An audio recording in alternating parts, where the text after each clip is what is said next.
2 years ago, kinausap ko tong buko na to eh. Sabi ko, pwede bang mamunga ka na? Para matikman naman kita bago ang lahat. Bago ako ay magbakasyon. Aba, after a year, ayan o. Meron na siyang bunga. At ang dami. At ang baba lang niya, 'di ba? Abot na abot oh. Oo, 'di ba?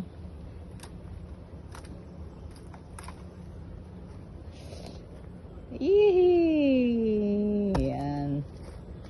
Meron na kaming fresh buko, fresh from the tree.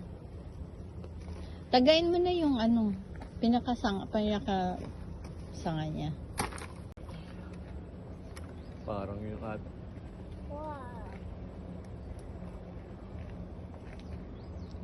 Ano?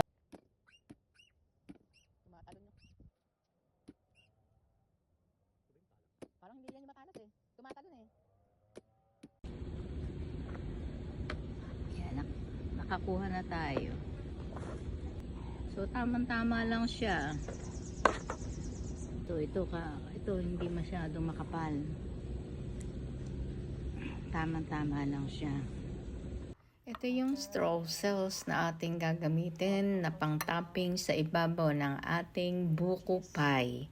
Yan ay pinaghalong butter, all-purpose flour, at saka cheese. Any kind of cheese. Ito yung ating pie crust. Simple lang naman ang paggawa niyan. Parang pandesal lang din. At paggawa naman ng crust, ang ginamit ko lang naman dyan ay harina, tubig, at saka konting asin.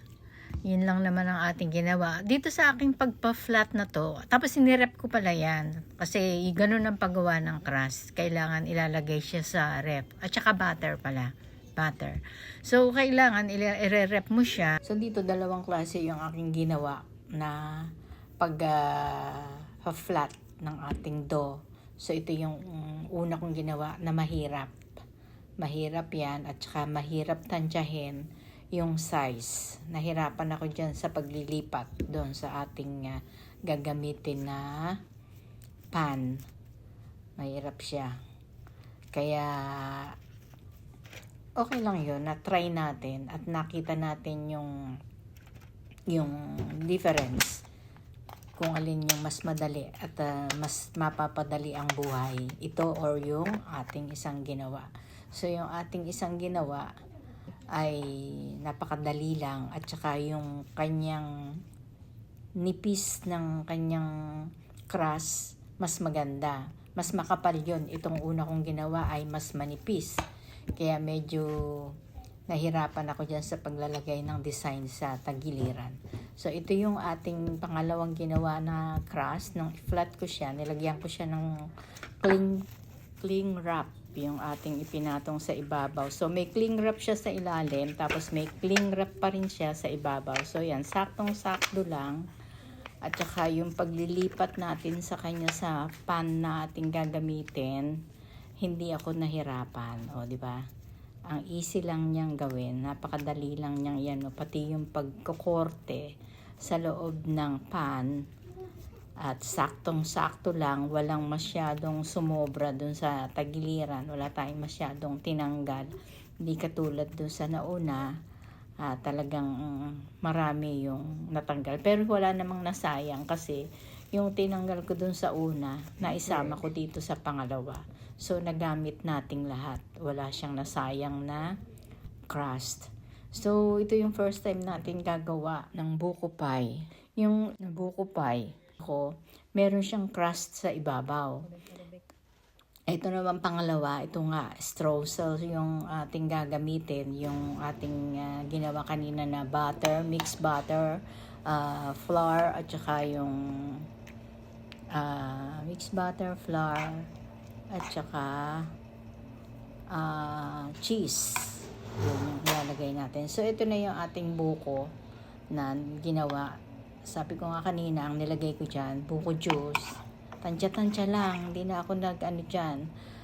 Buko juice, tapos yung isang condensed milk, isang can, tsaka yung pangpalapot nga na cornstarch.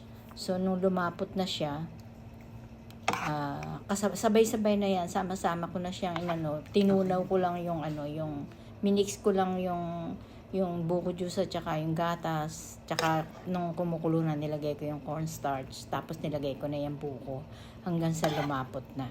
So yan, ina-assemble na natin yung ating buko pie. Preheat na rin yung ating oven. Ang ating oven ay 350 Fahrenheit yung kanyang init. At 30 minutes ang aking time na ginawa dyan. 30 minutes. Or until yung ibabaw ay parang malutong na.